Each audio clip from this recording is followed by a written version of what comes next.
Hello everyone, welcome to a four-part, I think it was four, maybe five, I don't know, a long series of a tag. So I'm not going to do this every single day, I'm going to kind of space this out a little bit, but this is a very long tag. It's a little old, but one of the people that subscribe to me, and I'm subscribed to them, they posted about this, and their name's Dylan.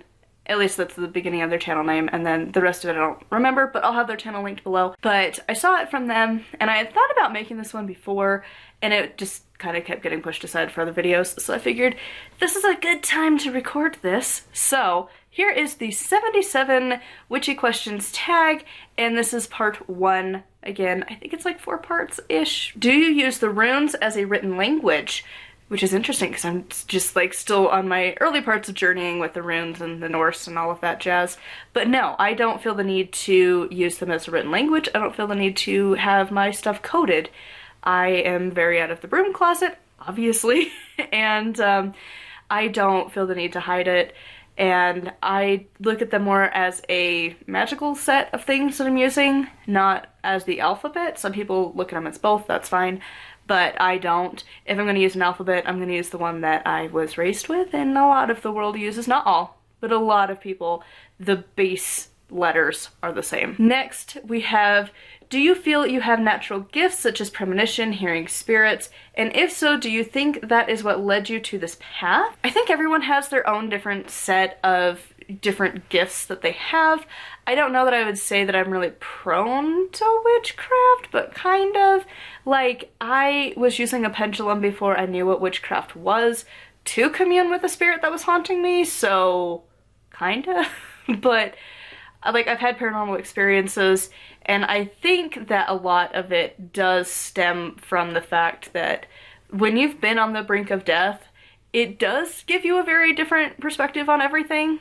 And if you've had that multiple times, it really gives you a different perspective. Like, that's one of the reasons I'm loving to work with hell, and I've loved to work with dark, like, deities and gods and stuff because of that.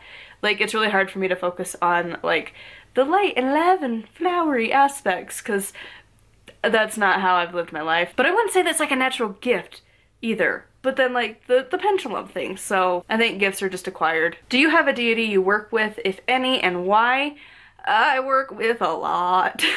Like, I have my main few that I've worked with, and more recently I'm kind of taking on a lot more of the pantheon as a whole, instead of just like a specific one or two, because it feels like more of a community of gods to contend with. Like, I'm working through the Mabon season with like 3 or 4 different deities, and then it might change around Samhain, and by Yule it's gonna have very different vibes. And so, like, I'm perfectly content doing that. So right now it's mostly the Norse. I'm not really working too much with the Morrigan right now, but I don't know if that's gonna change. Like, I'm not like, I'm done with you. I'm just more curious with their energies right now. And I think that's fine, and like, my relationship with her ebbs and flows anyways. Like, I still usually will include her to some degree, but it's more of just like she's passively watching what's going on, and I'm not like actively being like, I need you. Like, I'm more doing that with the other ones right now. But it changes all the time. I kind of answered the next one. Have you always worked with the same one? No. I started off in Egyptian, and then we moved to Celtic and Irish, and then I've moved over to Norse. And I've really never done much with the Greek at all. Like, occasionally it's like, oh, well, if you're doing a lust, well, you gotta call on Aphrodite. And like, oh, well, you know, it's the equinoxes, you gotta call on Persephone right now. And like, other than that, which is more just like, because seasonally you're supposed to, and like a handful of spells, not really my jam. It is for some people, and that's awesome. I'm just not that person. Do you use any personal items in your practice, aka bodily fluids of sorts? So I have tried, I mean, I don't know. Okay, first of all, tears is like subject, right? Because like, is it crying at your altar counting, or is it like sacrificing your tears to add to a spell? Because like, I haven't done that, but I've definitely cried at the altar multiple times over the years. And like, urine and stuff, disgusting, no, hard pass. Blood is a different story. I don't view blood as a gross thing. Some people, it like totally terrifies them, which you can't be in my life if you're afraid of blood. I bleed all the time. But I have tried using blood in magic. I haven't found that it's really that much of a difference, really. You know, it's like, oh, well, the gods made you kind of accidentally blood your tool because like you cut yourself or something. And it's like, well, if I'm bleeding, I might as well use it, kind of a deal. But I don't feel the need to. I would prefer to use like an essential oil mix or to have like some herbs to use instead. And like period blood, I've used it. Didn't make much of a difference. And honestly, I think it comes down to a lot of your relationship with your body and like what it means to you. Because for me, like blood, I have a lot of mixed emotions about, because it's the thing that's tried to kill me multiple times, because you need it, and if you're bleeding it out too fast and you're dying from it, you're gonna have some mixed emotions. And also like you get blood transfusions from other people, and like magically now that brings in like a whole thing of like, is your blood like your signature? Because like how does that work when you get like a blood transfusion? Because like you can't be like saging that shit when you're in the hospital. And like at that point when you're needing a blood transfusion, you're not really worried about that. But like magically people put such a huge emphasis on it. And in like the Norse, like pagan, heathen, Asatru, that section, they have a really big emphasis on sacrifice and like blood sacrifice and things. And I'm like, but why? It just doesn't do it for me. And in a lot more of the goddess-centric things, it's your period and your womb, and I'm like, dude, it's a freaking organ. Why do we not put more emphasis on like the liver or the lungs, you know? So it's not a big deal to me. I've tried it, doesn't seem to make much of a difference. And again, when I'm on my period, I don't care. I'm in so much pain and bleeding excessively. Again, bleeding disorder. So not much magic there. It's just trying to kill me. Do you do past life readings, and have you ever had one done? And I'm assuming if you have, who were you and how did you die? I have not. I don't know who really I was. Like, I've had a meditation that I've done that I successfully found it. At least probably a more recent one. But it was very, very brief. And it's only been like flashes here and there that I'm like, huh, but I've never done a rating for it. What is your favorite magical tool? The cauldron, I think, because it's so versatile. You can use it for so many different things. If I had to take a shot in the dark. For like using in spell work, my go-to item is a candle, because I just love candle magic. You can use oils, you can use herbs, you can use color magic.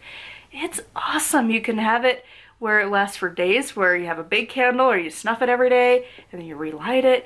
Just so many options. And then if you make your own, it's like really fun. I haven't done that yet. I'm thinking this coming February though, I'm gonna try. What is a song or type of music that gets you into a witchy mood? So I have a whole playlist, but basically any of like the usual pagan artists. I never know how to say his name. I read somewhere eons ago that it was pronounced Dav, the bard, but then I've heard that it's pronounced Dave. So I don't know. Is like not English. Any of his. I could play that during a ritual. I could play that when I'm driving around in the car. Like, it doesn't matter. His music is phenomenal. All of them. Every single song I've loved. Where is the most magical place you have ever been? Like, my family owns property, so I have more of like a nostalgic, like core memory vibes with that than anything. Because it's also secluded. It's away from humanity. And I love that. I'm turning into a hermit. And so, like, that place is really special. But other than that, like, there's not like a lot of historical, like, pagan-y sites here, really. And I haven't traveled anywhere. I mean, really, if you just go out into nature in general, you can find magic. What animal is your familiar, if any? The person that I am responding to specifically talked about this. I have a hard time with familiars. I'm not totally convinced that they're like a thing. Kind of leads to the next question. If you have a familiar, did you choose them or did they choose you? Typically it's a pet, and I'm not convinced that a familiar is a pet. I'm sorry. What in the craft are you best at? Tarot, spells, ritual, etc. I'd say I'm really good at the writing of stuff. I am really good at writing up a ritual. I'm good at writing up a spell. Like, that's what I'm good at. Because, like, my husband has zero concept on how to make a ritual. He's like, I don't frickin' know. Give me 20 minutes, pen and paper, and I got one down. I will figure out all of the things, all of the correspondences, the timing of things, everything. What in the craft would you say are you weaker at? Meditation is good for you. I just hates it. and it takes so long. I just have better things to do with my time than sit there and just be quiet. But I need to. What is your most favorite part of your craft, spell writing, divination, etc.? I like trying different stuff. Like, I am really stoked to be learning the Wheel of the Year and doing it my way with the Norse gods this round, because I think it's fun to experiment and try things, and like, I'm sure the Reconstructionists are having a meltdown, and it's fine, because like, I don't care. It's not hurting anybody if I want to call Helen friggin' Freya at the same time. Not a problem. What was your first tool you ever purchased?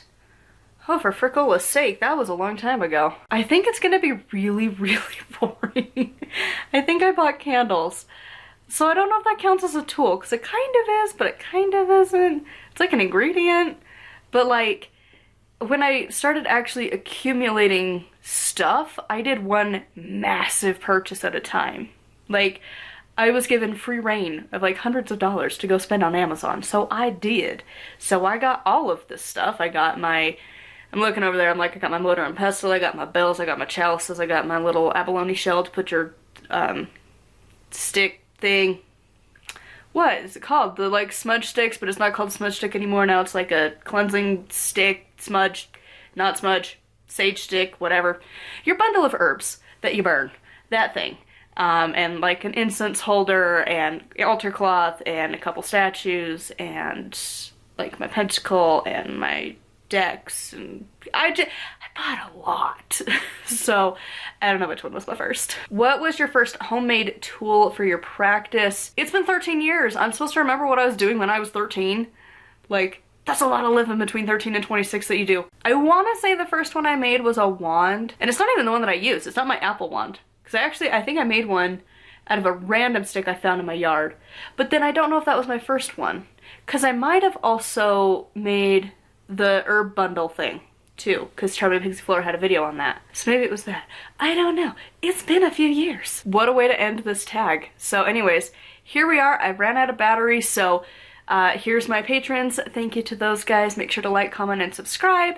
And until next time, thank you so much for watching, and blessed be before the camera runs out.